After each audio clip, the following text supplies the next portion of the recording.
Nanood kami ng program kay Kuya Kahir.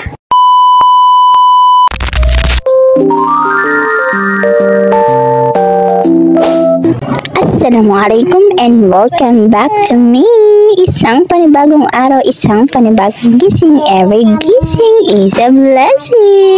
Katatapos lang namin yung ihatid si Kuya Kahir at Abinin sa labas at ito ako. Tinignan ko yung kape ko, ay na lang, hindi pa nagkalahati at malamig na.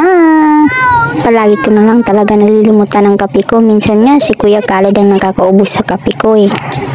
Mamaya-maya ay papunta na kami sa Gimpo Elementary School dahil nag-request si Kuya Kahir na tingnan daw namin ang performance nila. Magsasabayang wigkas sila pero English yun. Ewan anong tawag sasabayang wigkas ng English.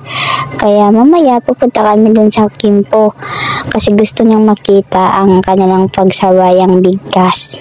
Andito na kami sa mga purok na pangnanay. Dito nag-standby ang mga nanay na naghihintay sa kanilang mga anak dahil hindi sila makauwi dahil malayo ang kanilang bahay. After ng ilang minuto ay nagsimula na rin ang programa dito sa kanilang eskwelahan at tamang-tama silang unang magtatanghal. At ito, nakita na ako ni Kuya Kahir, hindi ako naka-video ng matagal dahil umiiyak si Kuya Khaled at gusto niya manood.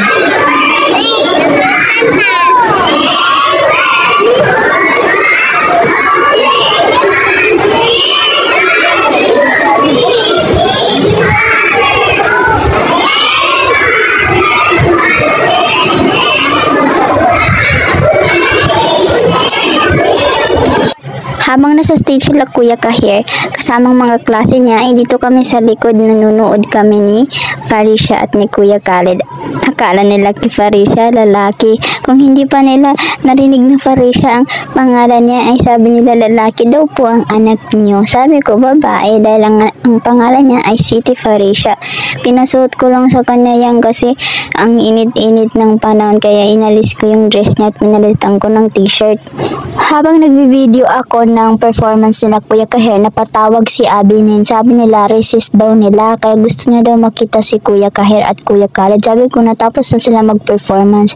Ang ganyan talaga yan si Abinin, basta may performance na or events sa eskwelahan ng kanyang anak ay gusto niya andun din siya. Pero kasi hindi siya pwedeng pumunta dahil busy siya sa panahon na ito. At ayan, binanap ko si Kuya Kahir. Kaso nahihiya kong lumapit pero nakita ko rin siya at yun gina-zoom ko. Hindi pala ma-zoom kapag nasa messenger. Very supportive pala yun.